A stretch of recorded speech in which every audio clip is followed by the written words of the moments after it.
Welcome to the Director's Cut with East Lansing Public Library's Director, Kristen Shelley. Welcome to the Director's Cut podcast. I am Kristen Shelley, Director of the East Lansing Public Library. The library enriches, connects, and transforms lives through knowledge and innovation. In this new podcast, we will have conversations with various leaders who have made a difference in their communities. Our guest today is Polo Tate. Polo was born in Lansing and is the great-great-granddaughter of Ransom Eli Olds, R.E. Olds, inventor of the Oldsmobile. She earned her appointments to both the United States Military Academy at West Point and the United States Air Force Academy in Colorado Springs. Polo attended the United States Air Force Academy straight out of high school, but left during her second year, which led to her debut memoir, Deep Dark Blue. Polo graduated with a Bachelor's of Arts degree in film, television, and theater from the University of Notre Dame. Polo now lives in New York City and is an actor, author, writer, and comedian performing all over New York City and Los Angeles. So, Polo, welcome to the Director's Cut. Thank you so much for arranging this. I know you're home recovering from knee surgery. I hope you're doing well. Thank you. I am, yes. After 11 surgeries on my knee after playing volleyball for Notre Dame, this is hopefully my 12th and final one with a total knee replacement. So. Oh, I hope so too. Oh, it just sounds horrific. You know, one sounds like enough. So today we're going to talk about your book, Deep Dark Blue. And I have a series of questions that I will ask, but I think you'll probably fill in many of them. But I want to start by saying you are a local East Lansing young woman. You were born and raised here. And your dream, since you were 11 years old, was to go to the prestigious United States Air Force Academy. Yes. But things just didn't turn out quite probably as you had in your young mind or even your 18-year-old mind. But one of the things that I read right out of the blue from your book was as you sat on the bus to Basic, you write, I had a sneaking suspicion that for better or worse, the United States Air Force Academy was going to force me to see both sides of life's coin. I held my breath. What fears were coursing through your mind and your body at that time? Well, I think as any child coming from high school and making that transition to college, I think we all have those thoughts in our mind of being on our own for the first time. Not only was I really sort of taking that leap and making that transition of being my own person and really coming into who I am and who I was at the time, but I had the added layer of playing NCAA Division I varsity volleyball along with university, and then making it the trifecta, of course, the military obligation on top of that, which is sort of an extra layer of autonomy, an extra layer of really taking responsibility, and underlying everything is, of course, that possibility that you would have to make the ultimate sacrifice, which is really to give your life for your nation in service and protection of your country. So there were many things that I was afraid of and that were, peeking their heads as I was on that bus to Basic. And I knew that my life was never going to be the same. Mm-hmm.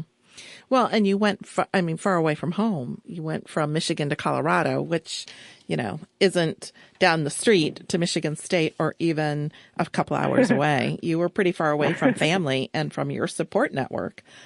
It was. I was. And, that was actually one thing that I had looked forward to. I think being born and raised in East Lansing, it's a college town. It's the capital city. My family obviously has deep ties to the community with my great-great-grandfather being R.E. Olds.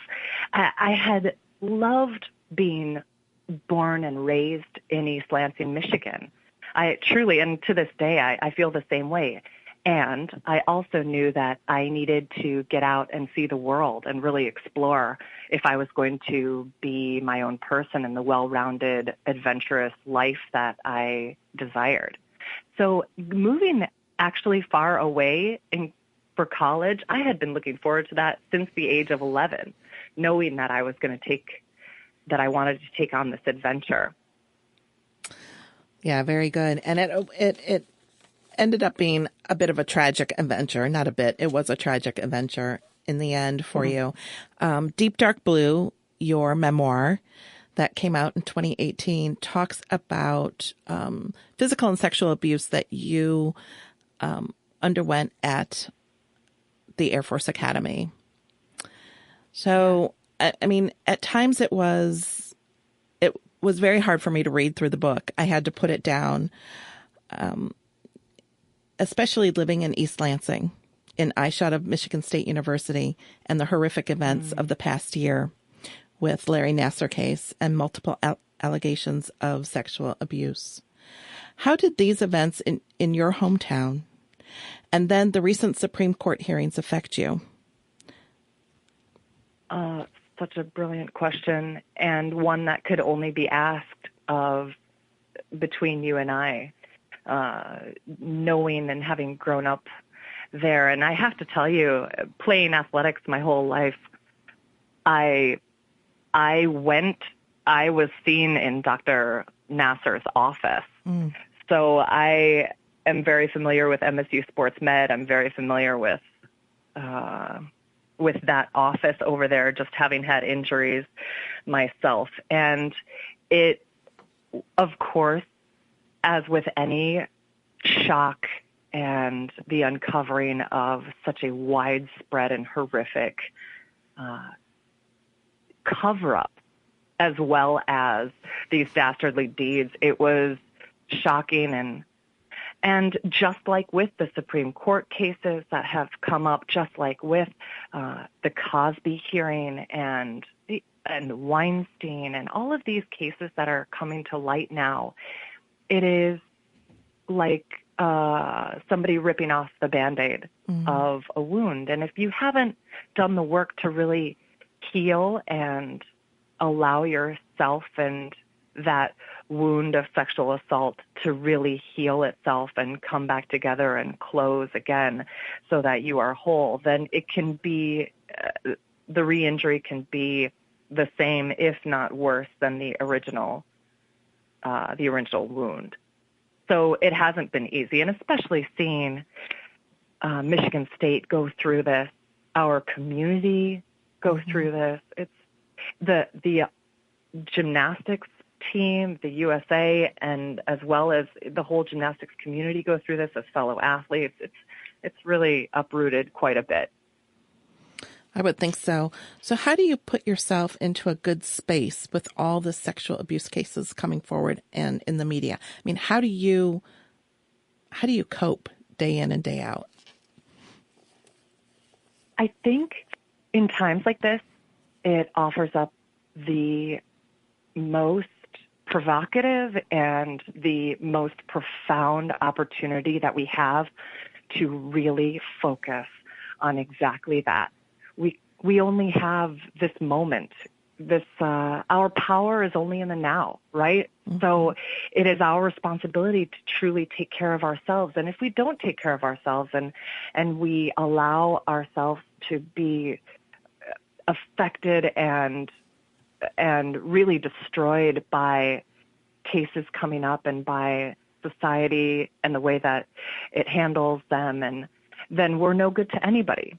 So with opportunities like this, and believe me, I'm not saying that it is easy. It is not. I've really had to take steps that I know work for me. Number one, I have to check in with myself every single day and multiple times a day. And that's really, for me, that's putting my hand over my heart, asking myself how I feel, and answering myself out loud. And answering myself out loud until I get to the root of how I really feel. And sometimes that starts with, how do I feel? I feel my heart beating. I feel my breath going in and out. I feel sad. I feel frustrated. You know, whatever those emotions are, you really have to allow them to speak. And when you give them a voice, when you allow your heart to speak, then it allows you to get into alignment so that you actually, how you feel and what you say and what you do are in total alignment, which allows you to be authentic. And therefore, any step that you take from that space, you're taking as a whole human being, and you're making progress. For me, meditation helped hugely. Getting quiet, really allowing myself to breathe and to listen to the silence and really hear what it has to say. And then the third step that's essential is after taking whatever steps that I can to reach for a better feeling thought, if my vibration is a little bit low, is to ask, what can I do? What superpowers do I have? And I think we all have superpowers. What superpowers do I have to be able to contribute to the greater discourse or help a friend that is close to me in need, or even just in trying to make myself feel better and reach for the better feeling thought, how that can help somebody else who may be struggling with similar things. Well, Polo, I've had the very good fortune of meeting you, and you are a beautiful, strong, confident, welcoming, and very caring person with a huge personality. I mean, the first time we met, you gave me a big hug, and you were just so welcoming and so open. And to hear you talk and knowing your story and having read your book, I'm just astounded that you can get up every day with a smile on your face. And, kudos to you. And thank you so much for sharing that with other people, which leads to my next question is, why tell your story now? I mean, were you influenced by the Me Too movement? And have members of the movement reached out to you, or have you reached out to them to help further share survivor stories or provide guidance? It's so interesting, and I so appreciate your words, and the feeling is 100% mutual. It was so nice to meet you. I've been wanting to for a long time. The East Lansing Public Library, of course, is dear and near to my heart. We've given in honor and memory of my sister since I was 7 years old, and have loved you guys since I was a zygote. So it's such a pleasure and an honor. And it's interesting. I wrote this book, of course, to be able to just get all of my emotions out onto paper so that I could handle what I went through and deal with it and sort through all of the disastrous emotional torture and tumult that I had gone through. And I had sought to get it published so that anybody else who is stuck in the solitary confinement of their circumstance, who is in an acutely dangerous situation, or who knows somebody who's gone through something similar, and now that all of this is coming to light, we know that number is staggeringly increased from, I'm sure, what we thought it was before. We can, all of us, either have gone through something ourselves or know somebody very close to us who has gone through it. So if I can help one person with my story, I wish I had had a resource like this while I was going through it, because I wasn't ready to talk to people. But I would let a book into my chamber of silence. Mm-hmm. So in terms of really why I wrote the book, that was it. But in terms of timing, I wrote it. It came out of me when it was ready to come out, and that was a few years before the Me Too movement. And the universe has a really incredible way of allowing the timing to be perfect for things like this, in terms of really placing it at the tip of a megaphone of a movement like the Me Too movement. Because without the incredible bravery and courage that these fellow women have had to come forward and to tell their stories and to stand strong in who they are and to speak their truth, then a story like mine may not have been received and heard in the way that it has. And the timing happened to be incredible to really wake the nation up, not only with Hollywood and the media attention that Hollywood has gotten and all the networks have gotten, but with something like the military as well. And I'm honored to have come out in and around the same time as the Me Too movement, because I think the more these movements like these allow for the push and pull of social framework to really sort of open up space to have this conversation. And even though we're not hashtags, we are real people. Those who have gone through this are very much thrivers and survivors to the nth degree. Society as a whole and change agents for society as a whole tend to listen to the discourse en masse. So for me to be able to be a part of that, I am honored, and I just hope that it can translate into real and lasting change. Yeah, very good.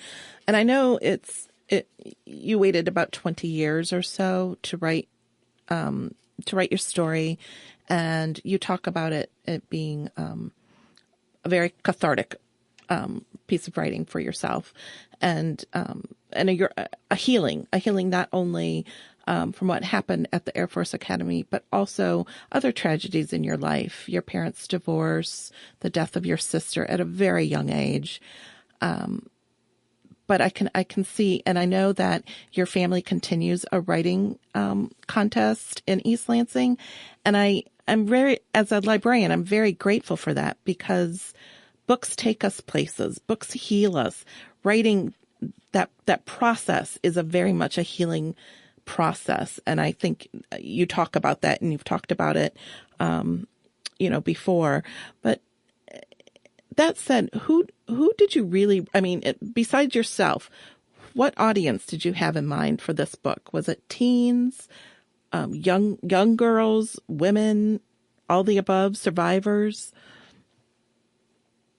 It's so interesting. I love speaking with a fellow book lover, and oh my gosh, the fervor that you have for books and the process of writing is just, it's so inspiring and also exciting, because you do understand intimately how the power of the written word and the power for the author as well as the audience.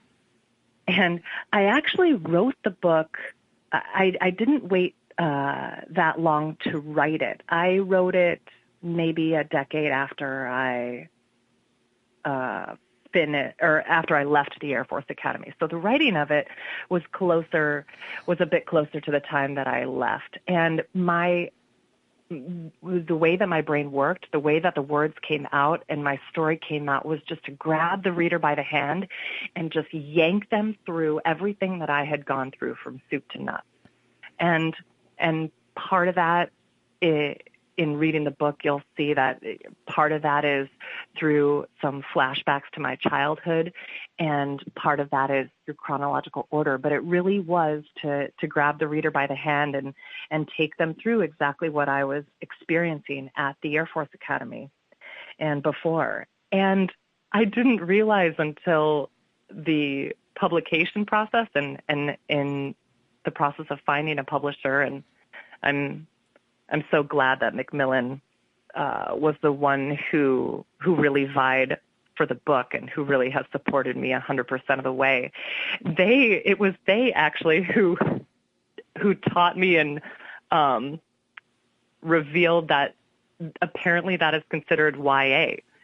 If you are going through the way that the book is written in terms of really taking the reader through and not having years and years and years of reflection upon which you look back at your story, that is a YA trait. And so my book, the audience for my book, I didn't really write it for an audience. I wrote it or a specific audience. I wrote it for people like me who had gone through an experience or who knew somebody that did and who felt isolated, who had lost a loved one, whose parents had gotten divorced, who had experienced bullying or grooming with somebody that they trusted.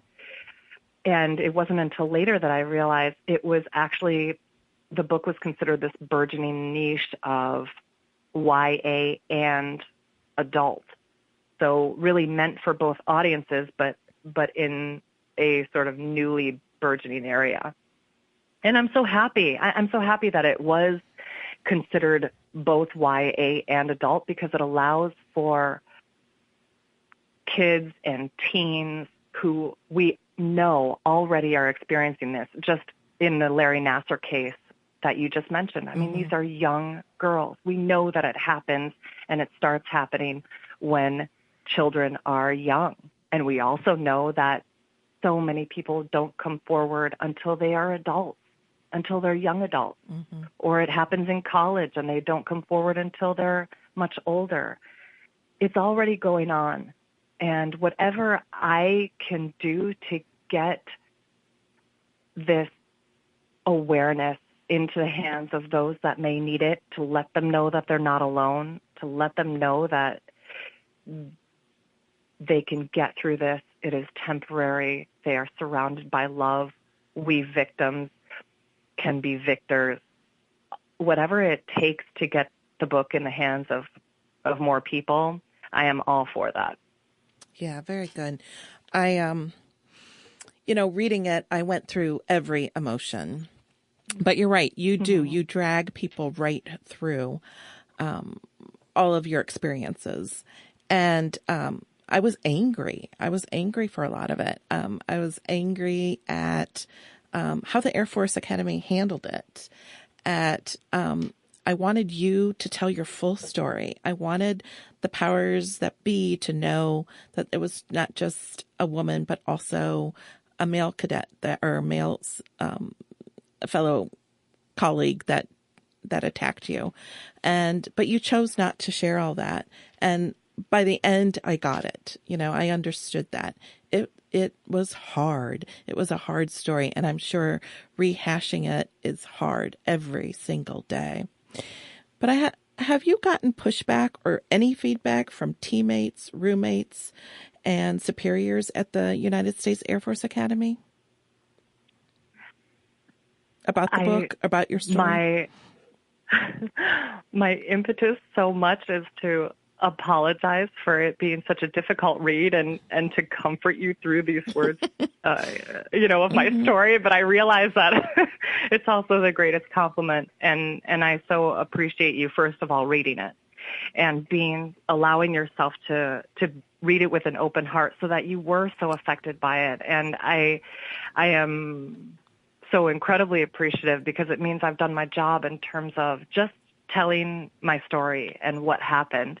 And if it provoked an emotional response, which thank you so much for sharing yours, then I've done my job as a writer.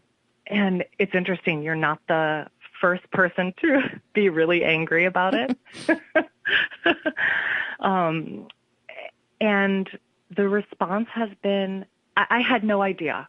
I had no idea how this was going to hit the world. And it's like unzipping your skin and sort of showing your soul and your insides to the public. And I was a little nervous, but I also knew that it was the truth. And so what are you going to do? It really happened. It was time for me to be able to be okay with everything that had happened, for me not to hide huge chunks of my life, for me to be able to step up and to help other people by fully accepting and embracing who I am and what I've been through. And I cannot tell you how incredible the response has been. And yes, I have been reached out. Old teammates have reached out. Old fellow cadets have reached out.